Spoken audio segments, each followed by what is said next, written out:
नमस्कार. तेजस हाऊसमध्ये तुम्हा सगळ्यांचं मनापासून स्वागत. आज आपण घरातच मस्त बर्फी कशी तयार करायची ते तुमच्यासोबत शेअर करणार आहे. चला तर मग रेसिपीला सुरुवात करूयात. आपल्याला घरात असलेल्या साहित्यात ही बर्फी बनवून घ्यायची आहे.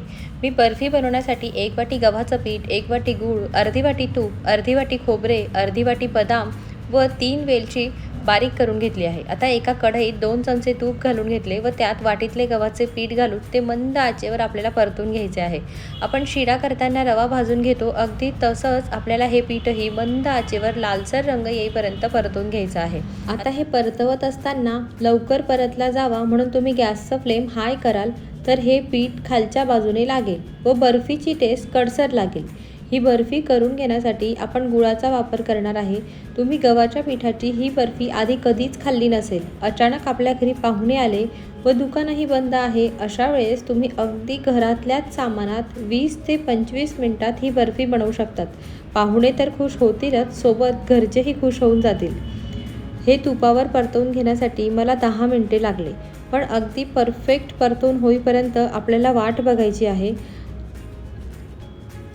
आता हे पीठ परतवत असताना माझाही हात दुखला होता, पण मेहनतीचं फळ गोड असतं असं म्हणतात.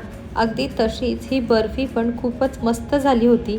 पिठाचा दाणा दाणा मोकळा मोकळा झालेला दिसला. अगदी लालसर रंग या पिठाला आला की आपल्याला हे पीठ एका ताटात काढून घ्यायचे आहे. रव्यासारखाच या पिठाचाही खमंग वास घरभर पसरला होता. आता हे पीठ मी एका ताटात तुम्हाला काढून दाखवते. अगदी छान रव्यासारखीच त्याची कन्सिस्टन्सी झाली होती बघा, एक एक दाणा असा मोकळा झाला आहे. आता हे पीठ मी साईडला ठेवून देते आणि याच कढईत आपल्याला खोबरेही भाजून घ्यायचं आहे. आता मी इथे खोबऱ्याचा कीस घेतला आहे. तुम्ही आता हा खोबऱ्याचा कीस करून मिक्सरमध्ये बारीक करून अगदीच बारीक कीस घेतला तरी चालेल, पण हे जे खाताना आणि बर्फीत दिसताना पण खूप सुंदर दिसतं म्हणून मी असा कीस करून घेतला आहे आणि तो आपल्याला कढईत भाजून घ्यायचा आहे. आणि याच कढईत मी थोडं तूप घालून आपला जो गूळ घेतला होता सुरुवातीला तो गूळ आपल्याला मेल्ट करून घ्यायचा आहे. इथे मी 1 वाटी पिठाला 1 वाटी गूळ घेतला आहे. आता गूळ आपल्याला फक्त मेल्ट करायचा आहे, त्या गुळाचा आपल्याला पाक करायचा नाही आहे. गुळाचा जर पाक केला तर आपली बर्फी कडक होते. आणि मी इथे चिक्कीचा गूळ घेतलेला नाही आहे, मी साधाच गूळ घेतला आहे. आपला जो नॉर्मल गूळ असतो तो गूळ घेतला आहे.